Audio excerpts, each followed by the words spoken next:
So we have Danny Sprinkle in the house. How you doing today, Danny? Doing great. It's another pump event, and excited to be here. There you go. So we're meeting for the first time here. Yeah. Tell me what you're up to. Tell me what's going on in your life. Some exciting news just hit your desk. Tell us about that. Yeah, got the head coaching job at University of Washington for men's basketball, and it's an exciting time. We're going into the Big Ten Conference now with the whole landscape of college basketball and college athletics changing. But had a great year at Utah State University last year and went to the NCAA tournament and advanced to the round of 32 where we lost to Purdue, and which gave me an opportunity to get the University of Washington job. Okay. When you got the call, what was it like? It was awesome. My dad played football at University of Washington, so I've always kind of been a Husky fan, and so it was exciting, and it was just an opportunity I couldn't pass up. Cool deal. Were you looking for opportunities outside of Utah State? Was it more just No, out of the blue? How did that come about? It was, in our profession, when you have success and you have a great staff and great players and you're able to win games, opportunities like this come up. And I'd only been at Utah State for 1 year, and I was never planning on leaving. I loved the place; it was great. But when opportunities arrived, to be in the Big Ten Conference and be, at a Power 3, Power 4 school. It was just something I couldn't pass up. Who are some of your mentors in college basketball or even in the NBA? Who do you want to emulate? Yeah, my couple mentors. Bobby Braswell, who I worked at Cal State Northridge, gave me my first opportunity, and that's actually where I met the Pumps. I lived by him in Chatsworth, back in 2000, 2001. But I was with him for, like a total of 11 years. And then Dedrick Taylor, who's currently the coach at Cal State Fullerton. I was with him for 6 years before I got my first head coaching job at Montana State in 2019. Beautiful. And then what are some key things in coaching, whether it be the game of basketball, football, et cetera? A lot of viewers are entrepreneurs, business owners, CEOs, et cetera. And a lot of what you do with your team, CEOs have to do with their C-suite. Yeah. So what are some guiding principles? What makes a phenomenal coach a phenomenal coach? I think discipline. It's like in any line of business. If you don't have discipline, you're probably not going to be successful very long. You may be able to strike it for a year or so, but if you're not able to sustain that and be disciplined in your daily habits, I think it's a recipe to fail if you're not. And so I think that's one thing that kind of, like I said, goes through any avenue of business or athletics. And we try to preach that to our players. Not everybody comes in with, everybody has habits they have to change, including myself. And so, but the more we, develop that discipline and hold each other accountable, that's when good things happen. So discipline is key. And then what do you do when you have somebody on your roster that's just not fitting the culture? They're kind of a brand terrorist instead of an ambassador. How do you deal with those difficult situations and those difficult personalities? Yeah, and you deal with that sometimes with young kids. They're only 18 to 22 years old, and they a lot of times they've been told how good they are, and they may not think they need the discipline or the accountability or the ownership that it takes to be a really good player and to be a good person and to graduate and do all the things that entails being a student athlete. But it's you either they have to conform to your culture or you have to get rid of them. Okay, so have you had, and you don't have to get into specifics, but have you had to get rid of a few people throughout your career? I haven't. No.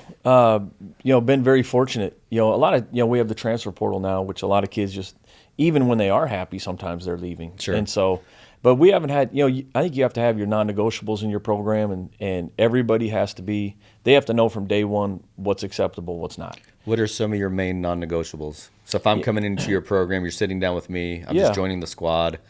You're saying, Jeff, here we go. What are some of those non-negotiables that you firmly believe in? Yeah, you have to be on time. Being on time is 5-10 minutes early every time. Not being late, because I know that's going to translate into the real world for these young guys. Being accountable for your own actions. I don't expect them to be perfect. I know they're going to get in trouble. They may miss a class. They may do something crazy off the court. And we have to be able to help them through that too now. That's part of our job as a mentor and a coach. But like trying to avoid those pitfalls and helping them, make them aware of that. But I think, being on time, handling, being mature, like I said, owning when you screw up. And other than that, we don't have, just being a great teammate. Like you have to get off yourself and you have to give yourself up for your teammate, your program, and ultimately for University of Washington. Yeah, I love that. So I read The Gold Standard. I don't know if you've read the Gold Standard. It's the book that Coach K wrote regarding the 2008 Dream Team. Yeah. Taking care of what happened with the. Yeah. It's the Redeem Team, right? So what they had to win gold after what happened in '04. And he says, I don't love rules. I love standards. Because rules, you break them. Once they're broken, you're kind of dubbed a rule breaker. Yep. So I prefer to have standards. And it sounds like that's your philosophy too. Like you don't have a lot of rules from what you just mentioned in your non-negotiables. It's more be a good teammate, show up on time, be positive, be a team player, take responsibility for your actions, etc. And I think that's key in business and in sports in general, because you can adhere to that standard. Yeah. You can become part of that standard instead of all these rules. Especially kids, they don't like the rules. No. What they like is those standards. So how do you consistently make sure that those standards are upheld? Is it through everyday talk? Is it through the one-on-ones? How do you make that happen? Both. Obviously, each person's different, so you got to have the one-on-one meetings, or we'll have team meetings. I'll have my staff members meeting with guys because they have a different relationship too.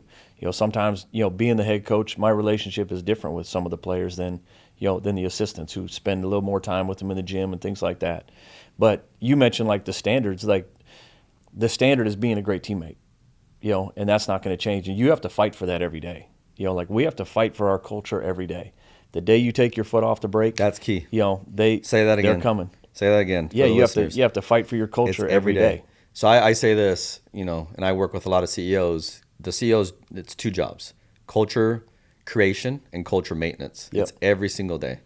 And culture is just a fancy word that signifies this is how we do things around here, and it's felt. As soon as you enter the locker room, as soon as you enter the court, as soon as you enter the office, and it's an everyday talk and everyday action. The next question I have for you is, as a coach, the time that you spend on the X's and O's versus the time that you spend on the culture, what would be the ratio? Meaning, is a coach's job more important with the standard creation or the X's and O, the strategy? The standard creation, like by far. Everybody can coach, everybody has plays. It comes down to having the best players at the end of the day, the guys that can make you look good, X's and O's wise. But if you don't have your culture in place, and a lot of people just kind of throw that term around loosely, culture. But like if you don't have kind of that atmosphere every single day, you're not going to win at a high level, and you're not going to do it consistently. And you have to get everybody in the organization to believe in that, from the trainer to the managers to the grad assistants to my assistants. To the athletic department, and then it fuels into the team, and then it fuels into the fan base. And one of our slogans, and I stole it from the Celtics like in 2008, is Ubuntu, and it means my success is your success. I can't be all I can be if you're not all you can be. And especially in a team game, where you're relying on everybody. I'm relying on players. I'm relying on my assistant coach to recruit the best players. I'm relying on my assistant coaches to get the culture through to the players, and I have to trust them that I've trained them to do that. Well, what's interesting is, you can say, well, I'm not winning any games because I don't have the best players. Yeah. But in order to get the very best players, you have to first have a very great culture that can attract those players. And I think you said something really key, which is making sure that everybody in the organization understands the mission, understand the standards and the culture. So how do you make sure that even the people, maintaining or cleaning the locker room, like the service staff, I'm sure that's your strategy. How do you make sure that everybody's on the same page? Yeah, you have to treat people the right way. Like they have to know that they're just as important as our players. Like our athletic trainer has to be great at his job to make sure our guys are on the court in the best possible shape. Our strength coach, same thing. And, making sure that they know how important they are to me, because I know we need them in order to win games and for our players to have the best experience. Yeah, if one of those roles isn't being fulfilled, you guys are toast. Yeah, it's like, if your point guard's not a great facilitator, your big guy's not going to be as good because he's not getting the right pass in the right spot. And so, there's every factor that goes into it. And so it's just, my job is making sure they know how important they are, and then also holding them to that standard too. Like it doesn't matter if like you said, if it's the janitor, if it's our nutritionist, if they're not doing their job, it's my job to make sure they know that and to help them do their job at a better level. Okay, love that. And that way they feel the ownership too. Love it. And then if you don't mind me asking, how old are you? 47. So pretty young coach, right? Probably middle of the pack. Middle of the pack Yeah. nowadays. Okay. By the way, you look way younger than Hey, so good. so Hey, so good work. The hopefully culture I still do is by next year at this time. is working. So the question would be for all the viewers, all the listeners. The show is called Live Life by Design. You've obviously accomplished some really cool things. You're on an incredible, journey right now with the head coaching job.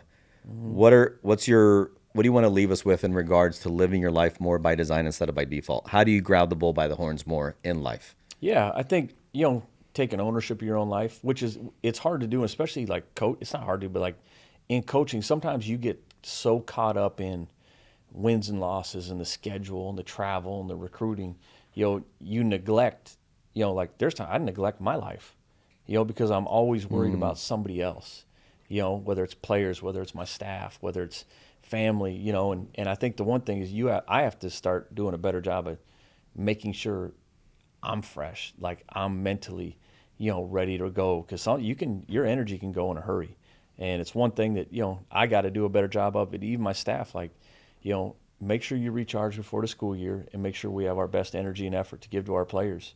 Okay, love it. With that said, that's a wrap. Great show. Thanks. Thank you. Appreciate it, man. Yeah.